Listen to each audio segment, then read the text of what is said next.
Thank you, Thank you so much, everyone, for being present here today. I wish all of you a very happy Navratri and festive season also. So today, like you all know, I'm going to talk about karma and its effect on remedies. I'll just give you a brief as to what we talk about. I'm sure there's a lot of curiosity about what exactly I'm going to share. I'm just going to very briefly touch upon what karma is, what are remedies. Today I'm going to take it from a perspective of health and physical ailments. That's my focus. I'm also going to discuss about types of remedies, why and when treatment doesn't work, how do you go about identifying the right treatment, how do you effectively practice, and the role of people in treatment also. So the highlight for today is going to be like, when you have any kind of ailment in your body, whether it is a knee pain, it is a back pain, headache, maybe your liver isn't functioning properly, you have a heart problem. So I'm going to kind of take today's conversation in that tonality. So I'll start now with the first question, what is karma? And to simply put it, it is any past action that you have done that facilitates your growth. And depending on what kind of karma you had, it either gives you problems or gives you prosperity. So today, when I always wanted to just talk through. Is somebody's asking? Kindly keep your audios on mute. Questions will be asked later. Swati, kindly mute everyone. Carry on, Chandana. Yeah. So now when you have karma, your karma comes out in a lot of cases. It's not, it is financial, it can be mental, it can be in relationships. But again, today's focus is on health. Today, when we're talking about health, what according to you is the cause of a physical ailment? I would like to know from the audience, in a word, what do you think is the cause, barring karma, of course, because that's today's topic, so that point is already gone. What do you feel is the reason for physical ailment or a physical injury, or can I get words? Yeah, the mind. The guilt of the previous actions, unsettled guilt. Okay, very good point. Anybody else?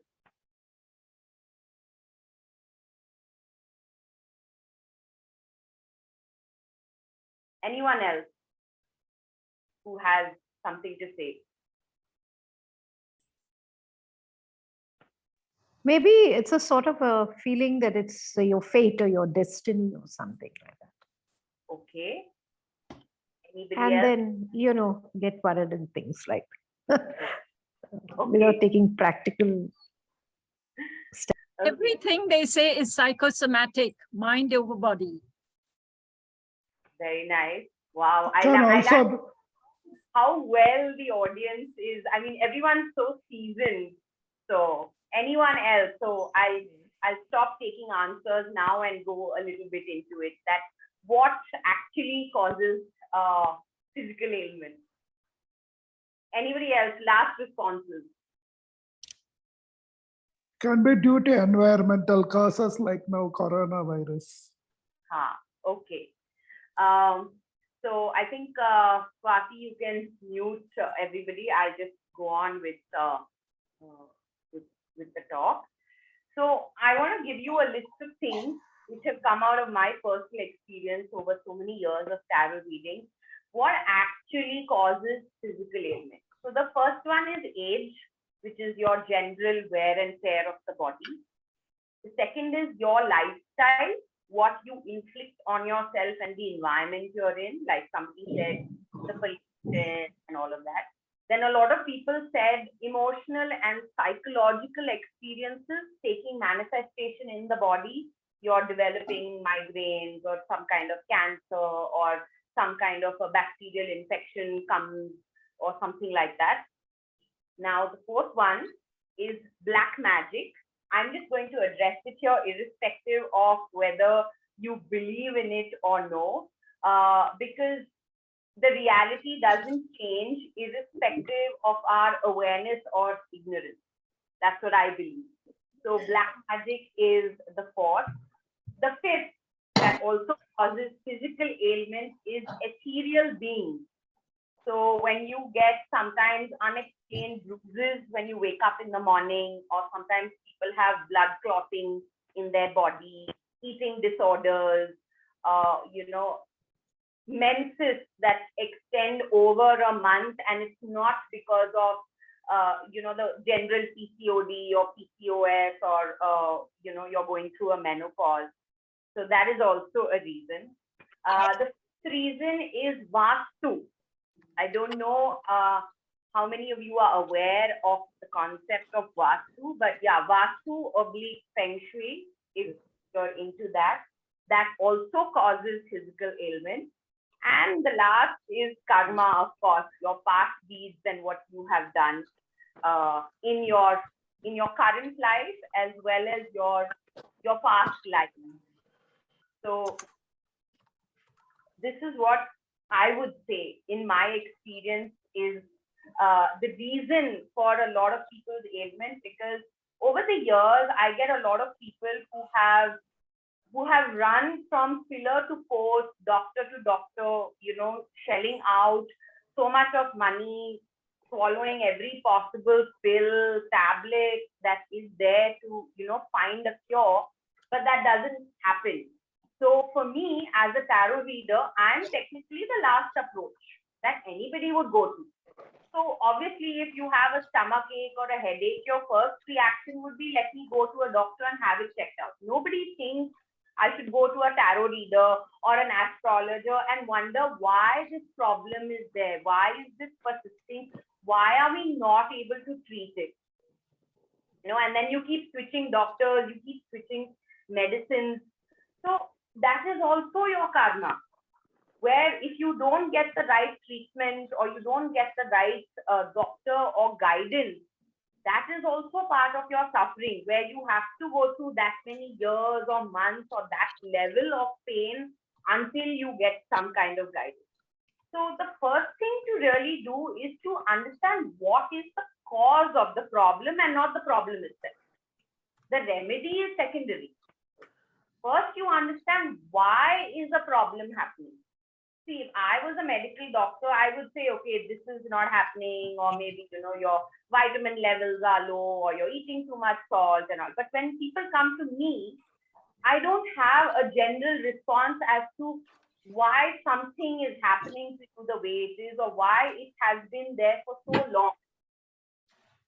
So for me, as a reader, I have to first find out what the cause is of whatever issue you're having. It could be, always somebody's injuring their leg, their ankle, their knee, or something happening to the hand, or, something with the lungs all the time, not being able to breathe, or a case of asthma recurring. It could be anything. But for me, ideally, it is, why is this happening to you? So today, it's going to be a little bit of a different approach that I'm bringing to the table, where I just want to kind of sensitize you and bring about an awareness that there can be many more reasons for why somebody is falling sick. It's not always, that one-sided approach that we think, oh, maybe, we caught a virus, or it's just, the seasonal flu, or it's just age. It could be so many other things as well. So now I want to come to what is a remedy. Remedy is nothing but a treatment or a solution to a certain problem, in very simple terms. And remedies are also different kinds. Spiritual remedies, elemental remedies, physical remedies, energetic remedies. So depending on what the cause is, that is when you look for a remedy that will counter. Otherwise, you keep running to doctors, or you keep running, and then the problem is still there. It doesn't go away. So now when we talk about treatment, now we have different remedies, but treatments, the most commonly known treatment that we know is allopathy, which is, the pills, the injections, and all of that.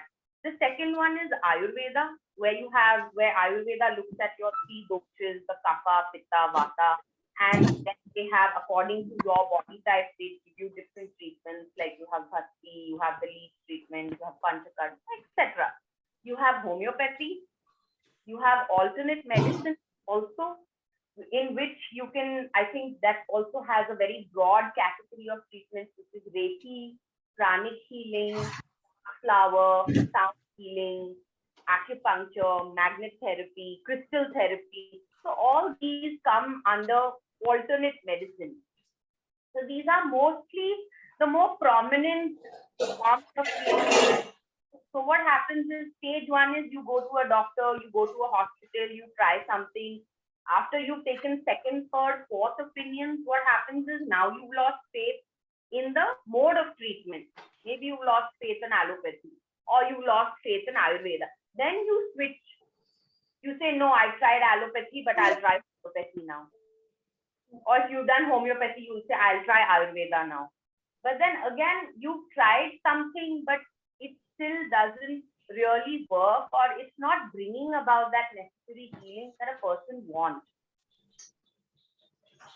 So subtler forms of the treatment is actually talking in terms of elements also. Now, a very good way to identify what is likely to happen to you, or what kind of treatment works for you, is medical astrology. And why I'm bringing karma and its effects on remedies. Sorry? You were keeping too many books on the table. There's no place for that. His audio is on.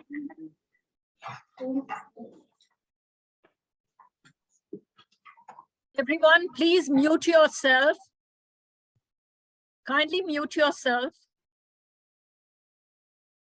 Swati, please ensure that everyone is on mute. Carry on. Yeah. So I hope everyone is staying with me and nobody is getting bored of what I'm saying yet.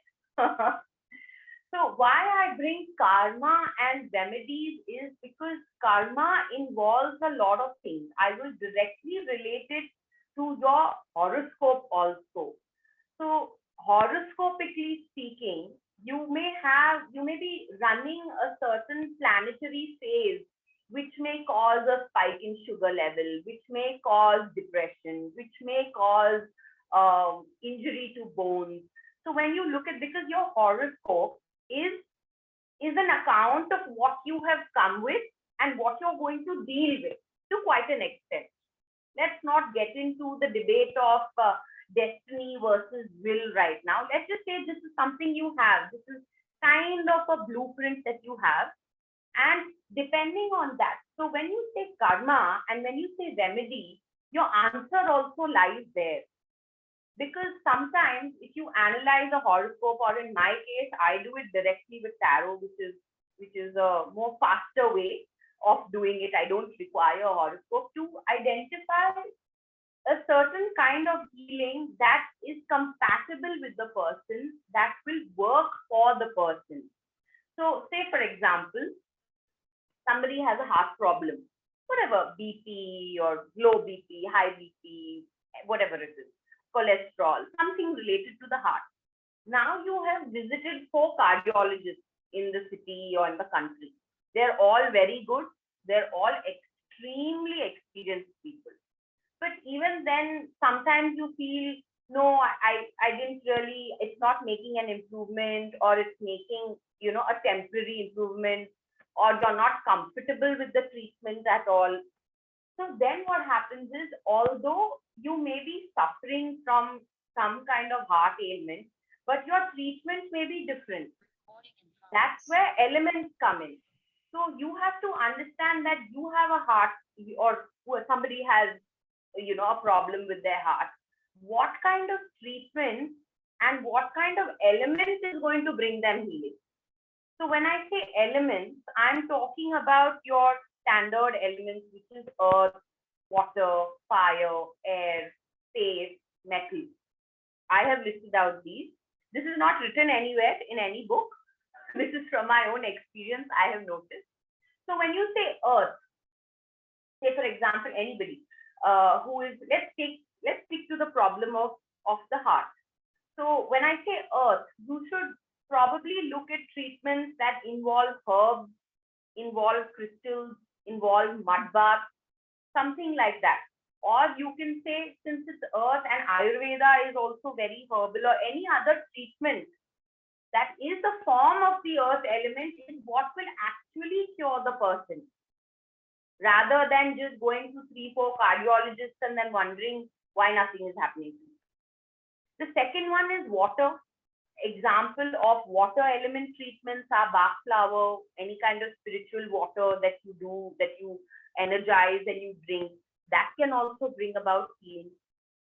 When we talk about the element of fire, that can be light, that can be physiotherapy also uses heat. It could be laser, it could be some kind of Chinese cup. Now, this is not just to the heart problem that I spoke about. This could be any kind of ailment in your body, but to identify what kind of element brings you healing. Now, we're all individuals, we're all absolutely unique in our own way.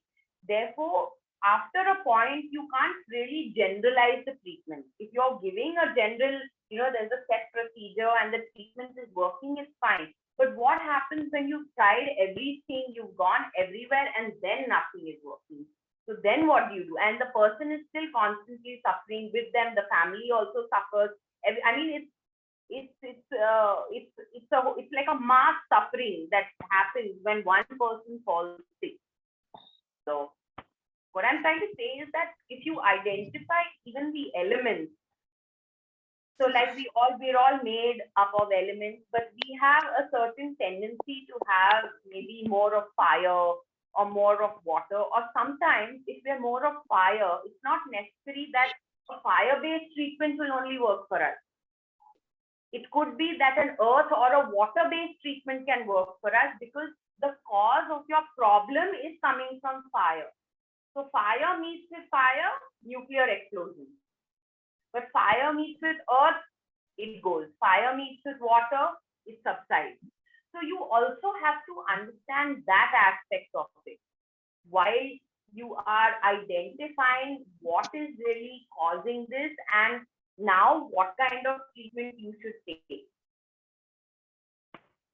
The other thing that also comes in is, the method of delivery of treatment, which is with your senses. So is it the eyes? Are you supposed to, if I have to give you an example, you have eyes, nose, ears, taste, touch. Yeah, let's ignore the sixth sense for now. So, for example, if you take the earth element and you take herbs. Now, herbs, what are you supposed to do with the herbs? Are you supposed to eat the herbs? Are you supposed to inhale the herbs? Are you supposed to apply the herbs on your body? So this is also very important. So you have to find a treatment that is a combination of these, because when you look at your karma, you look at your horoscope, at every phase of your life, either you may be suffering different kinds of things. It doesn't necessarily have to be physical. It can be emotional also that is manifesting in your body, in some part of your body. Or it could be something physical, like an accident happened. Maybe there's a phase you had an accident. Even for those, if you don't believe in the horoscope and you don't believe in astrology, that's fine. But when you are in a phase, once you identify what is the reason that it has happened, then it is, see, everybody can, bandage or cut on their finger. But now, if you can, once you do that, but if the finger isn't healing or the blood is flowing excessively, I mean, if you're just cutting vegetables and you have a small cut or a paper cut, but you're bleeding like, bottles and bottles of blood, then obviously there's something abnormal about it. So there's nothing normal. So whenever things move out of the normal into the abnormal category, that's when your bulbs need to go on. And you need to say, okay, so what is really happening here? Or even if it's a normal, something normal with age or lifestyle related, but now you have successfully managed to manifest the problem, or it has happened to you. But how do you cure this effectively and quick? Without taking out your pockets, without the harassment of waiting around in hospitals for doctors, and all the time somebody else is coming. Now, Yeah.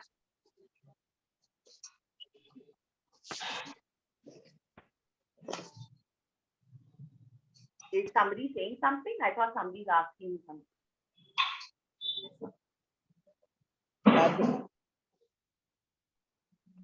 Chandana, just carry on. I'll just get okay. I keep feeling somebody's asking me a question. So that's right.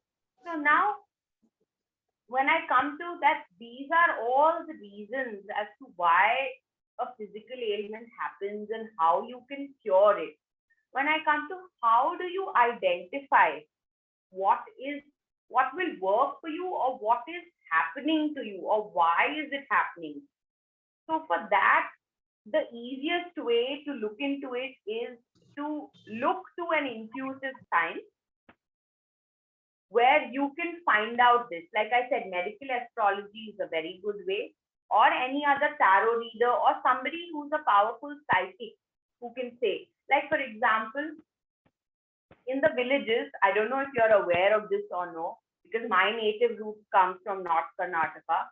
So over there, they say that if a snake bites you, if you get bitten by a snake, you go to a such and such person, and only when they put just water on that snake bite, you will be cured of the venom. And this is a living reality, irrespective of whether you choose to believe it or no.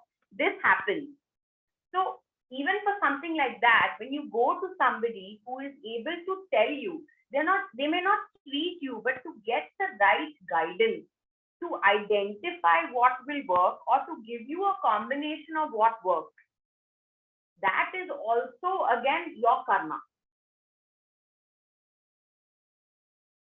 To reach a person who is able to give you the right guidance. So sometimes you see, somebody else, maybe a friend, maybe a cousin, something happened, and quickly there was a doctor, quickly the problem was attended to, and sometimes something happens to somebody else and it takes forever, and because of that the problem escalates and it becomes more complicated, something else gets attached with it.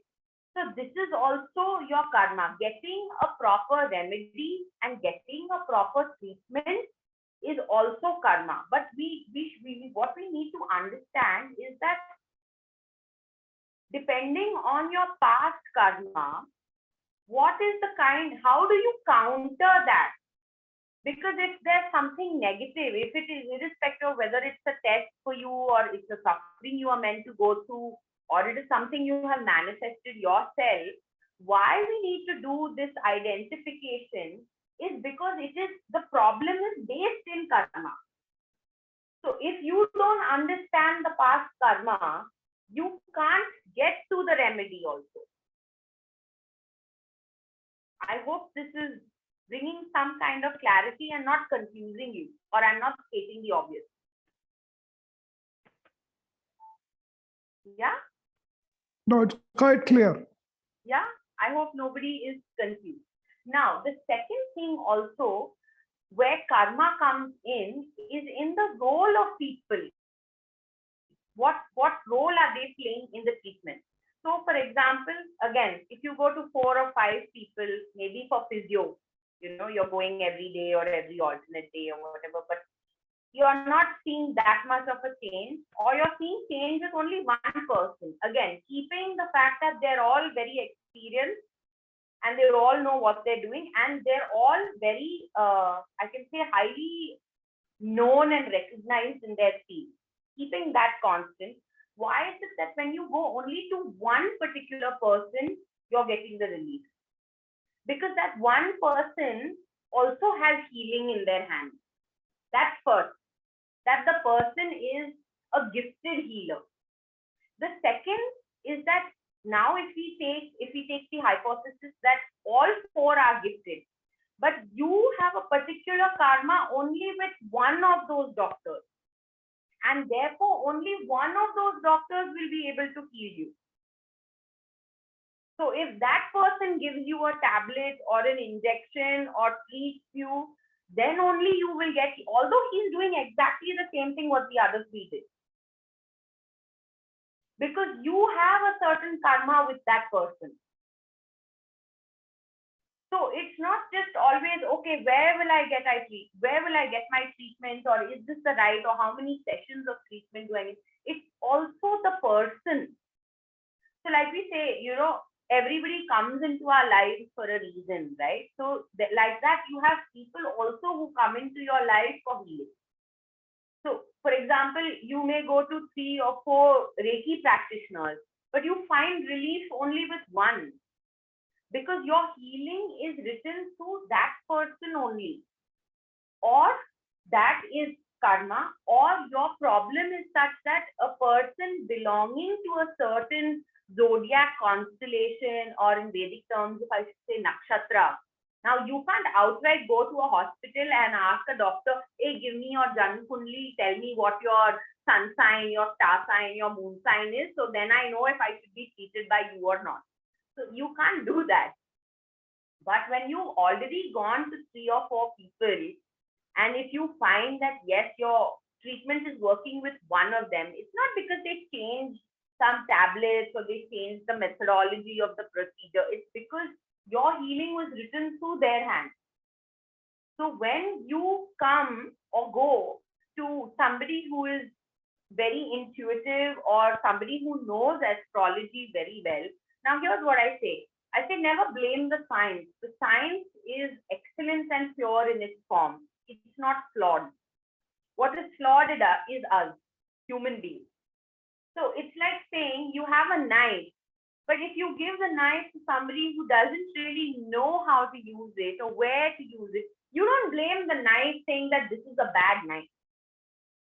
So same way with maybe tarot or astrology also, or something, that you can say that the person didn't interpret it properly, but you can't blame, you can't, it's not fair to say that, oh, whole of astrology is shambles, or tarot reading is something else, it's all woo-woo. No, it's not. The person reading or interpreting or guiding you should be a really skilled one. Now, if you ask me, but how do we know if they are skilled or no? Life is always a trial and error. You never always know something unless you are blessed with a guru or somebody to get, again, karma, to get the right guidance in the right time or in the first shot. So it is try, sample, see, and then if what they're seeing, it works, it's working for you. Because I always say that, try something a little bit, see if it's working. If it's not, arrest it right there. Because this is the health we're talking about. Not play. And a person has already gone through so much. Uncle Nero,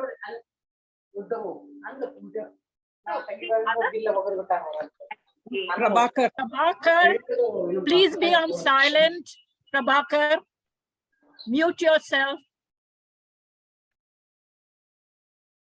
Yeah. So the other thing that I would like to say, if anybody is like a Reiki practitioner or something, if you notice, usually all healers will have a much stronger immunity level or a much stronger resistance to any sort of negativity, which is why they're able to heal. But that being said, they're also like sponges. So when somebody is doing, say, a Reiki session, or this happens usually in energetic healing, is that when you go and you try to heal somebody, you may heal them, but then the problem transfers to you. Now, actually what is happening here, the person has got a certain amount of karma and suffering that he or she has to work out. There's no other way. So you should also find out that this problem is meant to be worked out, or should the problem even be treated? Because if a problem for somebody is meant to be worked out through them, which means they have to go through that pain and suffering because it is aiding their spiritual progress in some way. Now you come in between and you say, okay, I will heal you, and you heal them. The karma has to work somewhere else. Right now they're holding the ball. Then you say, okay, give me the ball. Now the ball is in your hand. You have to deal with it. You cannot pass it on to someone else unless someone else also does the same thing that you did. Or if they're smart enough to do that, if they're able to recognize this transfer of karma happening. So sometimes when you see people who have done Reiki, they don't cross the higher levels. Because they say, I've experienced this with a couple of Reiki practitioners also, or people who do energy healing.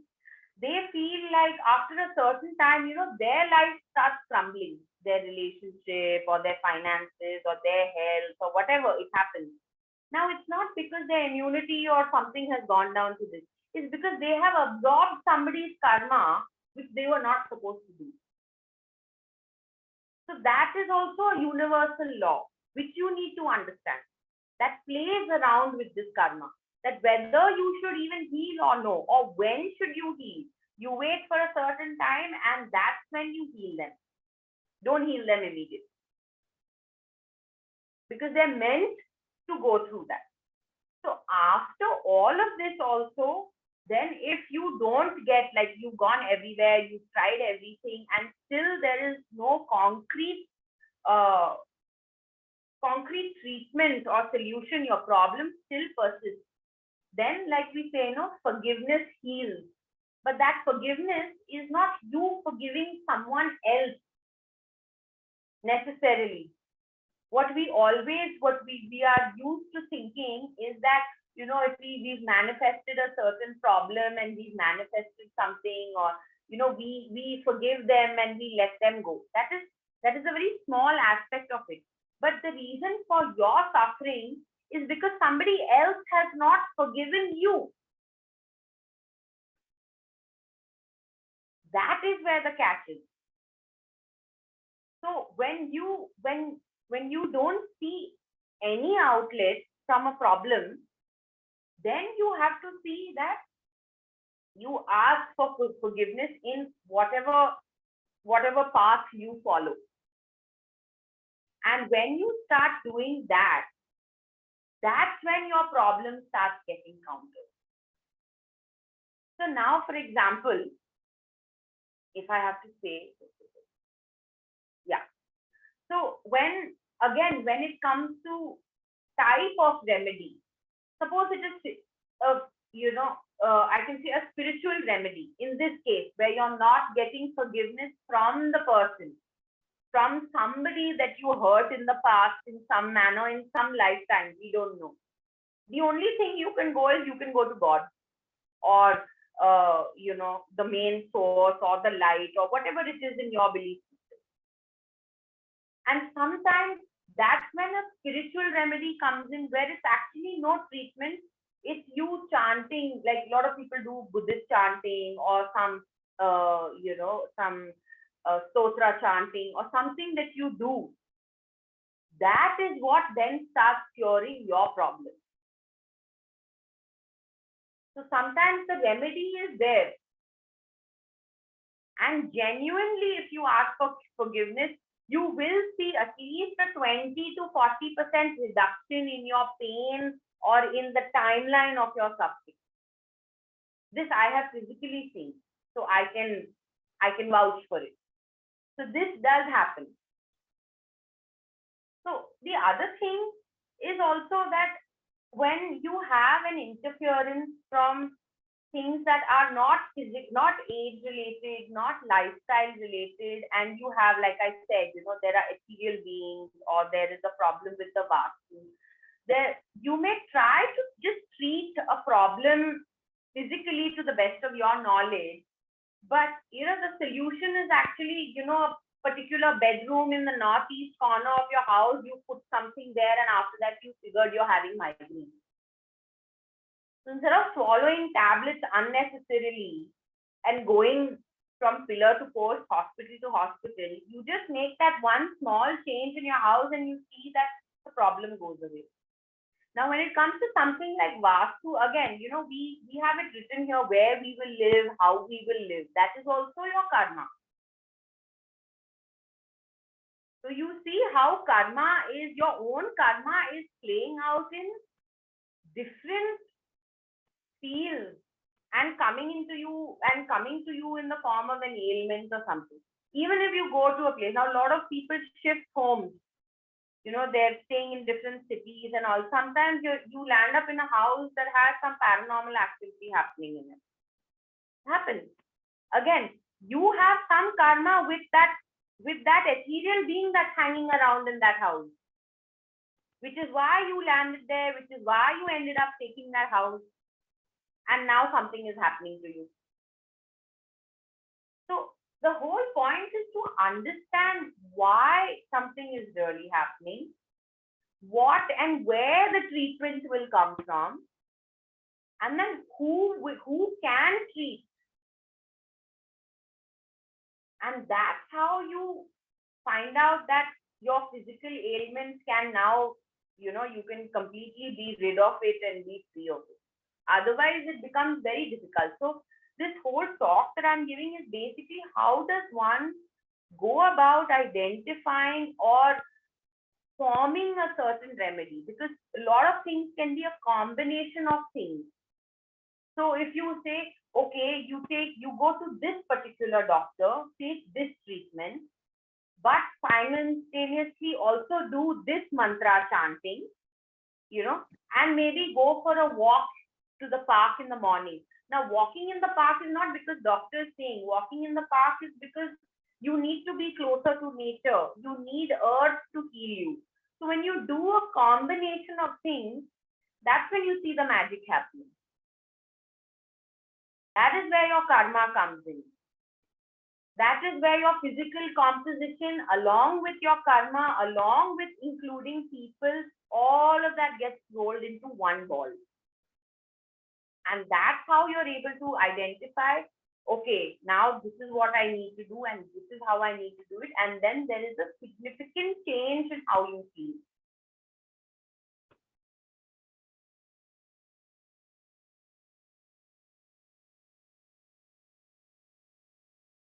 So that's what I had to talk about today. And I'm open to any questions if anybody has. And I would like to know whether this was quite enlightening, something a little different from maybe the way you think or your current awareness. No, I think it was quite clear. I'm Janaki Ram. If I can ask a question, because when somebody comes to you after this problem, I mean, it's very clear that karma is the root cause for this problem. So when they come to you for tarot reading, then what happens? So when they come to me, first I look into what is, like I said, what is happening, why is this happening to them? That is the first and foremost thing. That you check why it's happening. Are they meant to suffer? When will they get healing? Who will they? Sometimes they come, they tell me I've gone to Dr. A, Dr. B, and Dr. C. So then I also check out of A, B, and C, which one is able to heal them. And if none of them are able to heal, then I'll say, no, there is some other doctor. If I can, where they are located also, I will say, you go to this place, this doctor, this is the person that will heal you. But I understood. That is based on the card they pick or card you pick? Yeah, that is based on the cards that come out for them. Okay. So yeah, it's intuitive. So I'm intuitive, I'm psychic. So with the cards, then I can tell, like even if you see Ayurveda, if you go back to our Vedas, go back to our ancient sciences also, they say Ayurveda is also actually supposed to be an intuitive science. Because in the olden days, we didn't have MRI scans and we couldn't really see. So how would they still diagnose people's problems? Intuition. You have to be intuitive to be able to find that out. Otherwise, it's any regular person sitting in front of a deck of cards and then not knowing what's happening. Thank you. It is clear, much clearer. Thank you so much. Anybody else? Any questions? Kindly unmute yourself and ask your question.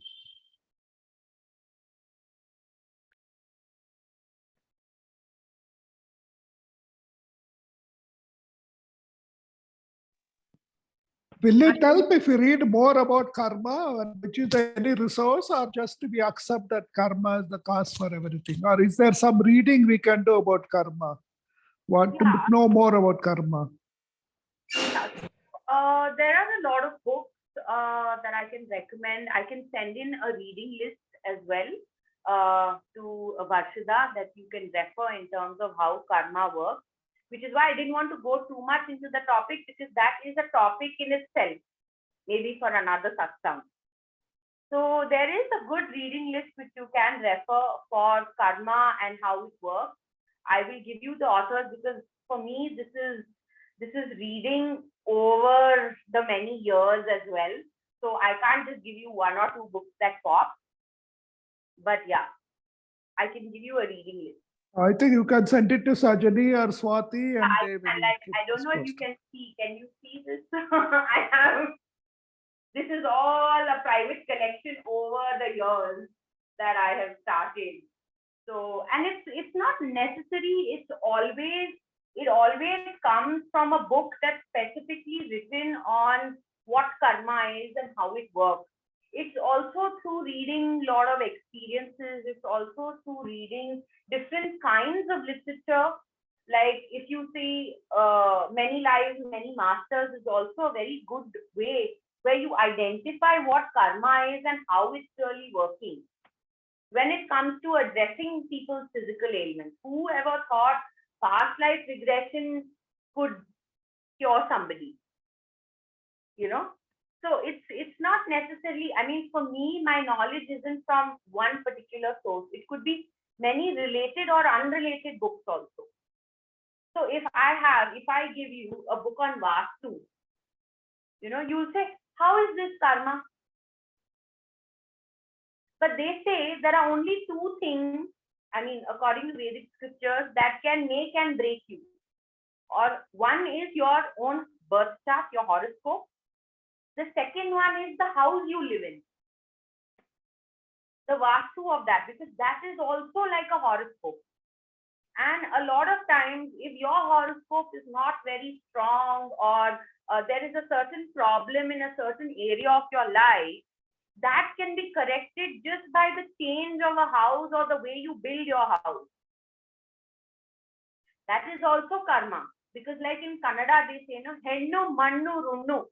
Everything you have to come with, which means money, property, and spouse is all predestined. That's what they say. Which is why I said, so sometimes even the place you're in or the people you're with. So the way I connect things is very abstract connection. So if I give you my reading list, you may not necessarily, you may feel like, what is this? What is she talking about? You can read even autobiographies of monks and understand karma in the sense that they were rescued by their gurus and taken onto the spiritual path, or because of their past life karma, they were born into good aristocratic families. So there's a lot of way that, karma functions. It's not just, oh, we did something, yeah, primarily, which is what I addressed. You do something good, you have prosperity. You do something bad, you have a problem. Whatever you do has a duality. The effect is always a duality. It's never singular. No, it's very clearer, and thank you. But there are other faiths or other religions which don't subscribe or believe in karma. So what happens to such people then? See, like I said, if people don't, irrespective of whether you believe or don't believe, the fact will always remain. Now, irrespective of whether we believe Pluto as a planet exists or no. The point is it exists. It's there. So when it comes to individual beliefs, that whether they believe or they don't will not make much of a difference. That, oh, because I believe in this, this is happening to me, or if I don't believe in it, it won't happen to me. No. What has to happen will happen.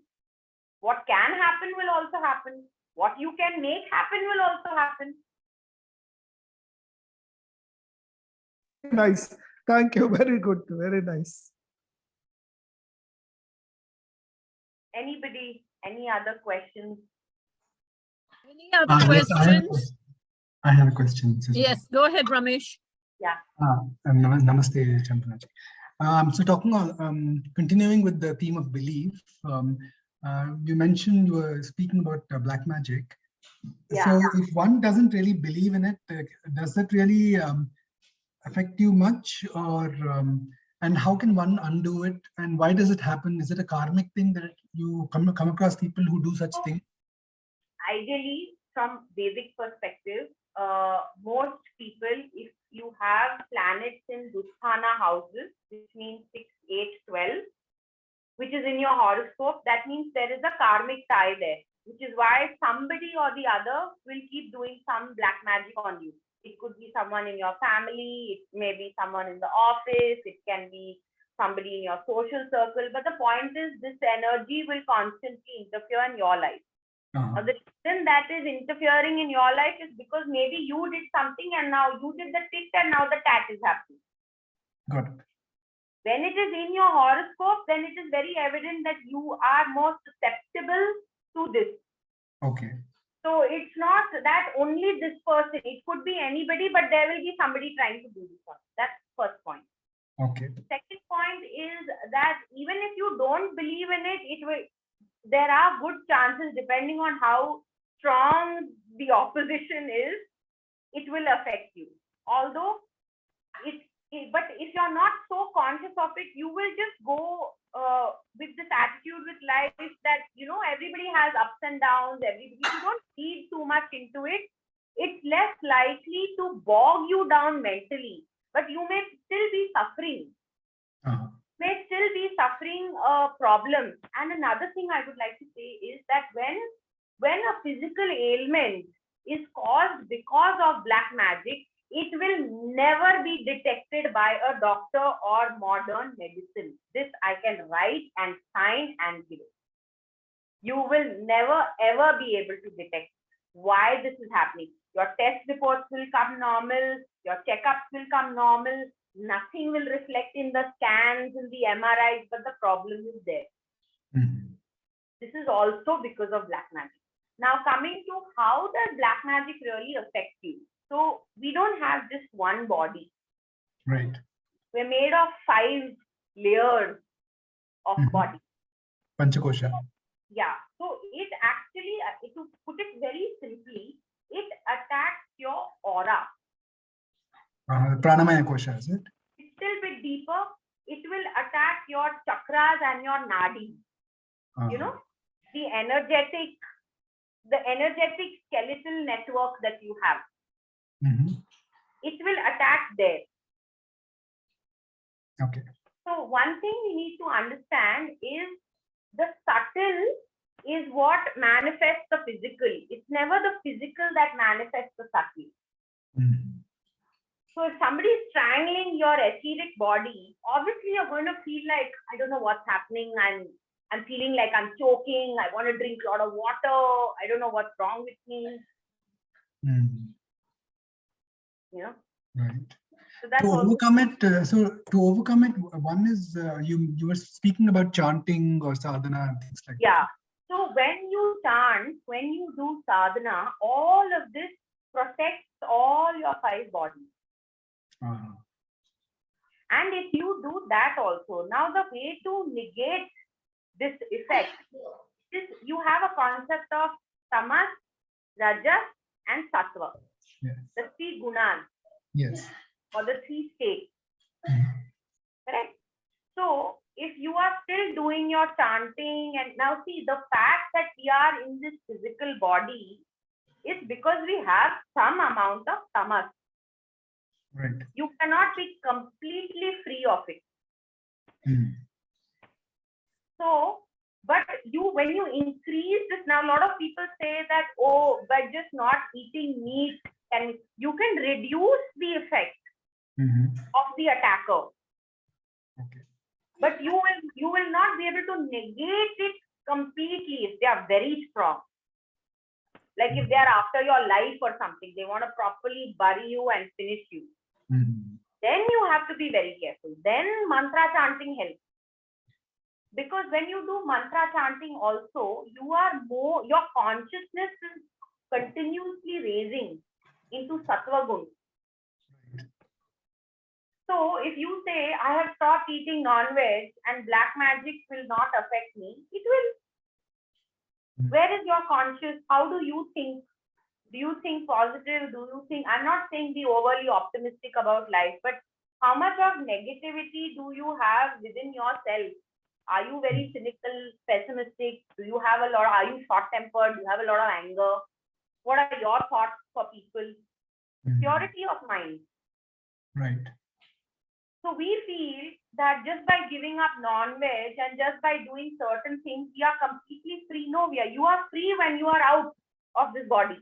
Until then, you are not free. Okay.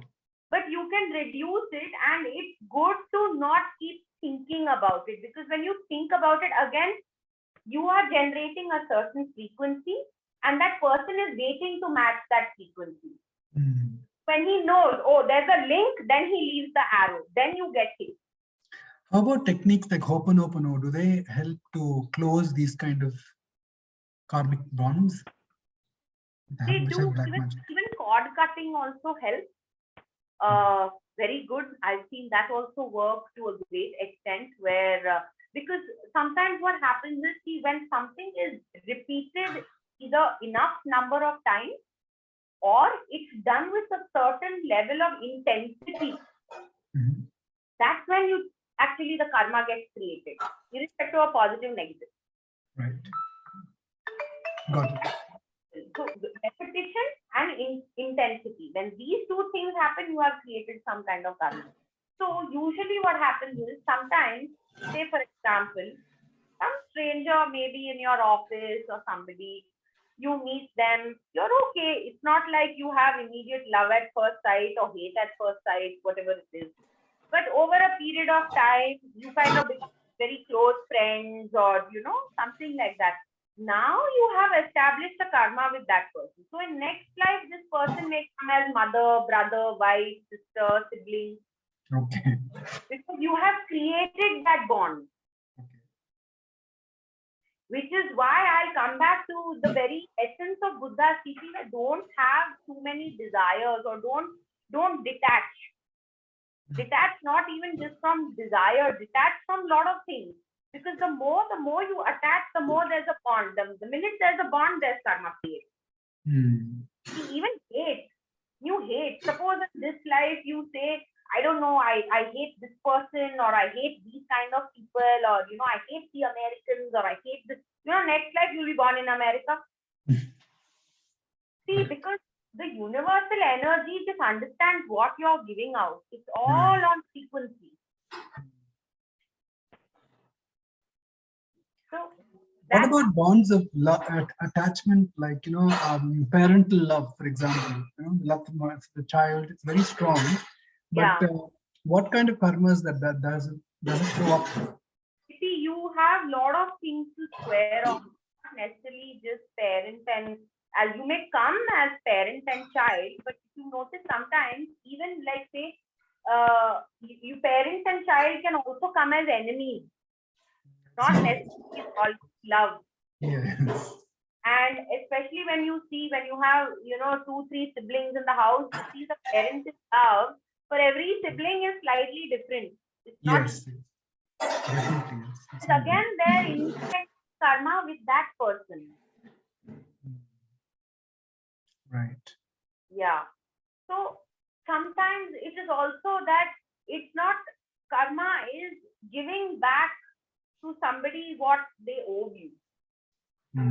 So it's not always like in this world, it's always thinking in terms of money or property. No, sometimes it is love. I loved you so intensely last life. Now this life, I don't care because I done all my loving last life. This life, you're aloof. But you find that your mother is like so like smothering you with love. She owes you that love. Okay. Or sometimes it's also that, you know, when a child is sick or a parent is sick or born with a certain kind of a, you know, a disorder or something, disability or something, it's because the parent has to sit and take care of the child. You owe that person that much of care and nurture. So the owing is not necessarily only in terms of money. Oh, last life he murdered me and, you know, robbed my whole house, and now in this life I'm going to make sure his business completely crashes and I have monopoly in my work. Right. So it has very different ways of working itself out, and sometimes it is even like, I think I missed saying this during the presentation, is sometimes a certain karma comes with, like I said, no, it's never just one, it's always a duality. Now, for example, you have a phase, which in astrology, I would say a Jupiter Mahadasha, which is you are running a Jupiter phase or a Venus phase. Both are brilliant planets. They give you a lot of abundance, material, wealth, success, fame, property, everything. But what might happen because of this is that during that phase, although everything else, you may suddenly become diabetic. Two reasons. Stress will go up because you are succeeding in life. You have that much more work, that much more headache. Second is you're celebrating so much now, you suddenly found a tendency to have sweets. Oh. So there is always, with everything, there is a positive aspect and a negative aspect of it. It's never singular. Nothing will ever be singular. Good. So, like for example, coming back to parents, suppose if I say parents supporting you, parents loving you, parents giving you the freedom, that's one. But that also means they are facilitating you to do something else, something better, something that you were meant to do or you have come here to do. Right.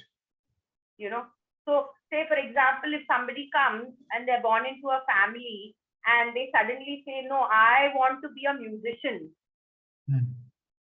But there is no familial resistance to this career choice or this ambition of that child. So you are meant to be on this. That is why the support also. Got it. Yeah. It could be vice versa. Parents are harassing you or troubling you or whatever for whatever reason. That is testing you somewhere else to spiritually evolve. Yeah. That doesn't mean negating your duties and running away or something. No, with that circumstance, it's like you're getting the heat to turn into the diamond.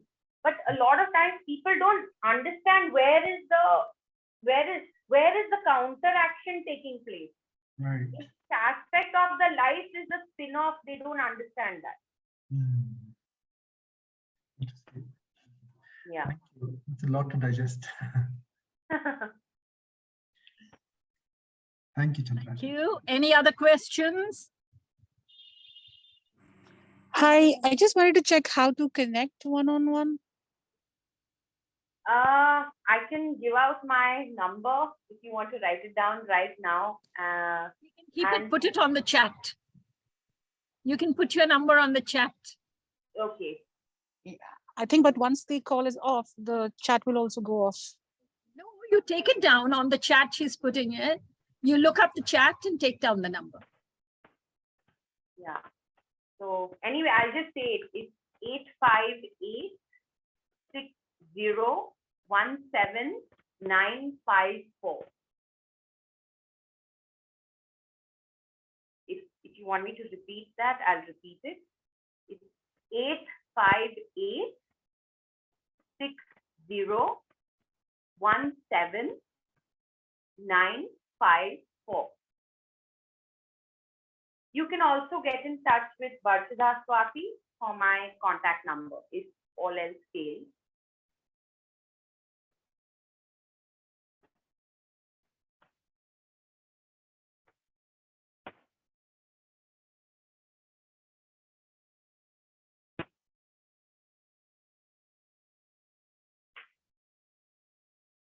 Okay, any more questions? No? Anything else you feel like asking me, you can shoot away. Do you have any information on the spirit, on the, what is that, what are those records, Sajani? Akashic records. Akashic records, please. Do you know anything about that? Yeah, so Akashic records are basically an account of your good and bad karma. What you have done good and what you have done in the past. So How is there it is recorded? How is it recorded? how is it recorded? Yeah, and what is that divine kind of computer, you know? Yeah, so like you see, we all have microchips in the hardware system of our laptops, our phones, and all of that, right? So all of us come from one divine being, right? It's one consciousness that splits itself into million mini consciousness or mini souls, Right. right? So it's like one motherboard and then there are many microchips. Yeah. So what happens is, but since we're all connected to that main motherboard, whatever we experience, because this is what they say, that God also is experiencing himself through us, which is why we all have that God particle, which is why we all have that soul. Irrespective of whether we realize it or no, we believe in it or no, it is there. So whatever is happening to us individually is all getting stored in that main database, which is that Akashic record. And there's nobody physically, like people say, you know, in Hinduism, there is Chitragupta who's sitting and, you know, writing. There is no physical book and pen and somebody going on. It's as fast as, how do I say, like, you know, when you get a new phone and you sync your phone to the new phone and all your messages, your photos, everything is, you know, quickly like that.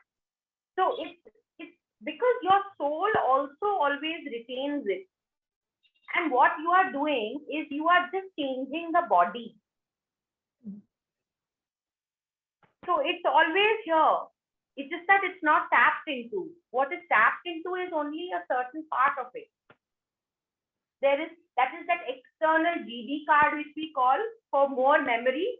We actually have that by default, but nobody is able to access it. Only in very few cases or through like past life regression and hypnosis, or when you reach a certain level of enlightenment, everything comes back to you. Because if all comes to you in one go, the physical body is not necessarily built strong enough to handle that kind of load. It's like saying, example, we all have electricity running in our body. A little bit of shock, you know, when a kid puts his little teeny finger through the socket, you can handle it. Not very damaging. 440 volts, what happens? You're burnt to a crisp. It's the same thing with this. That's because our soul has the capacity to hold all this information, but the physical body doesn't. And the physical body, or to, you know, when you do a lot of meditation or sadhana, whatever your energetic healing, you know, it comes to you in little bit like droplets. That also what is relevant to you will reveal itself. Not everything. Because you would have taken birth so many times. So it's all stored, but it's not revealed or accessible. And the storing you are only doing, which is also simultaneously happening with the motherboard. So the information is never lost per se. That's why they say only when you merge with the supreme reality, or only when there's no duality, that's when everything else collapses. Then there is no creation, no manifestation, nothing. It's zero, nil. Only when it goes back. But there is always a source.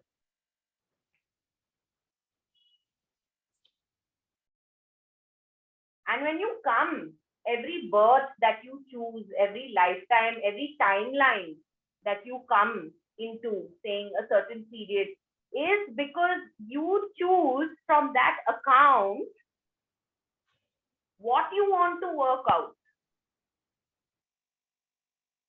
So would And you say, sorry, yeah. would you, your record is the same as your karma? Is it associated? Is it connected with your karma? Yes. Yes. It's what you're doing, no, what you've done, what has happened to you. Right. You felt everything, action, feeling, emotion, all of that. But it's in a very, very subtle way. Right. Yeah, extremely subtle. Thank you. Thank you. Okay. Oh, gosh. Any more questions? Sorry? Any more questions? Well, I don't think there are questions. And this, I'd like to tell everyone, there are a few new people, that every Thursday we organize these satsangs from 6:30 to 8. And I'd like to tell you that next Thursday, we've got Kishore Jagidar, a very good speaker, who will be talking on re-engineering the inner change. So please join our satsangs. It's from 6:30 to 8. Do bring more people. We are proud to tell you that at the school, we have not repeated a single speaker during the last 2 years. We've always had new speakers, and they've been really kind because they come and do this from the goodness of their heart, like our present speaker today. So please tell other people about it. If you're not on our WhatsApp, kindly put your name and number in the chat box, and Swati will add you to our WhatsApp group. Okay. And now with this, we come to the end of this program. Thank you so much, all of you, for being with us. And now I request Ramesh to kindly propose a vote of thanks, followed by the Loka Samasta. Over to you, Ramesh.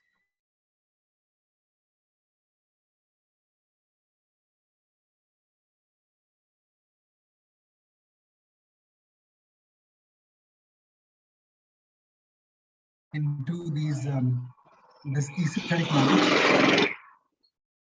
My pleasure. You know, one thing that that this does, of course, we've all been party to such satsangs before, of this wonderful subtle energies and the way we interact with karma and so on. But one thing it does is definitely it opens doors for us, especially when we meet accomplished people like yourself. It opens doors for us to access a possible solution in our lives, or maybe even to see our lives from a different perspective, which is a lot more empowering, which kind of allows us to be, accept and move forward. So that's what. But it was very succinct. Prabhakar, kindly mute yourself, Mr. Prabhakar.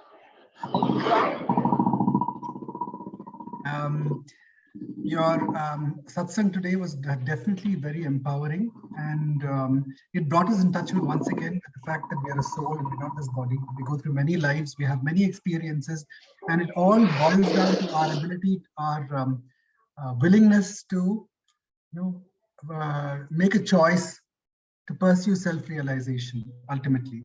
And as we are on that path, all these things kind of fall into place. So thank you so much for today's satsang, and thank you so much for giving us your contact. We'd love to have a workshop with you at the school as well.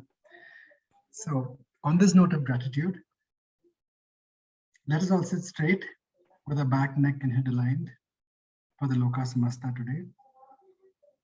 Let us all remember our loved ones, people in our community who need our prayers, those who need healing, the world at large, for consciousness to grow, for the wars to end, for our people to kind of unite and realize that we're all a part and parcel of a singularity.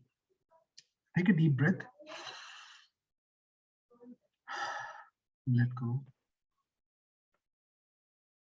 Center yourself within, to that space of silence, as we chant the Sloka Samasta. Loka Samasta Sukhino Bhavantu. Loka Samasta Sukhino Bhavantu. Loka Samasta Sukhino Bhavantu. Om Shanti Shanti Shanti. Om Tat Sat Brahmarpanamastu.